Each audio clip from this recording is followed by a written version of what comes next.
I think people have a misconception of what juvenile corrections is about, that they're going to come in here and they're going to get, shackled every day and they have to do this, or they're worried about their child being assaulted or that sort of stuff. We're a very safe facility, and all the people that work here are intrinsically motivated to help. One of the things that we try so hard to get them to understand is that their history are things they did and not things they are, and helping them separate that is huge. A lot of them think, well, I am what I have done and always will be, and therefore my future has been made clear. And trying to get them to understand that you get to reshuffle the deck and deal it the way you want now. You might have been dealt a bad hand, but now you get to do the dealing. The program that we have here is called the Milestone Program, and it's a social learning environment, and it's based on the fact that the young people are their own primary change agent. Our program has surprised a few people because we don't have TV set up, we don't have video games set up, and there's just not that much time when you build in all of the things that we provide by way of learning, processing, growing, interaction. When a juvenile comes in, we take a look at their observation and assessment report. And we take a look at a variety of things. Are they violent? How old are they? Do they have co-defendants in the same wing or another wing? And we take a look at that information and we try to assign them to a particular wing and a group leader that we think is going to be a good fit.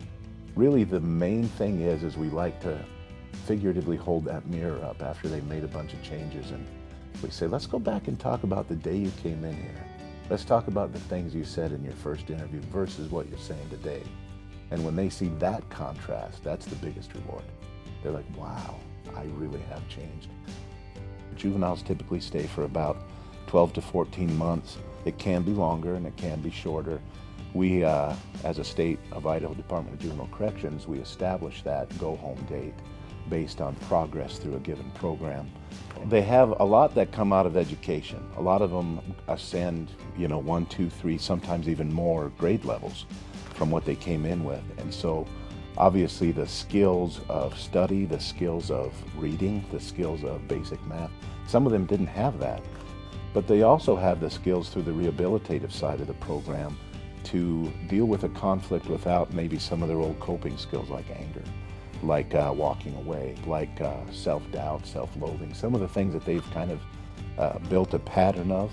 So when they can get rid of those, the skill set that they have is basically pro-social now as opposed to risk-based.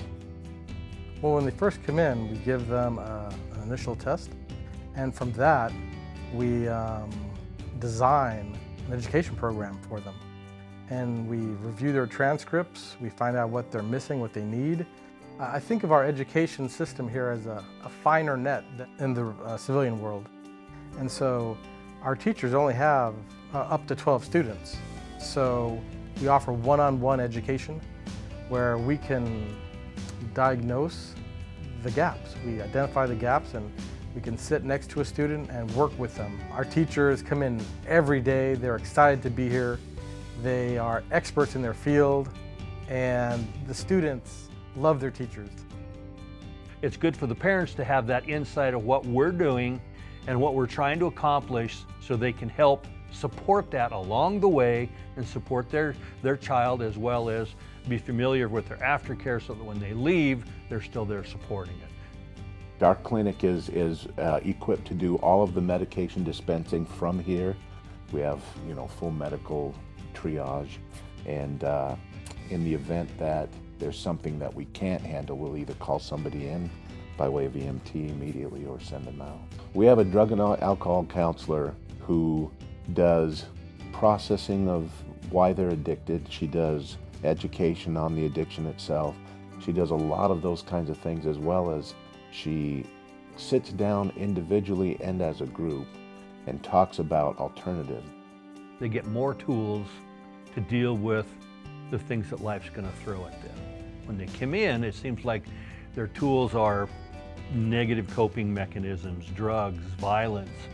And so what I want them to take out of this is life isn't lost just because you're here.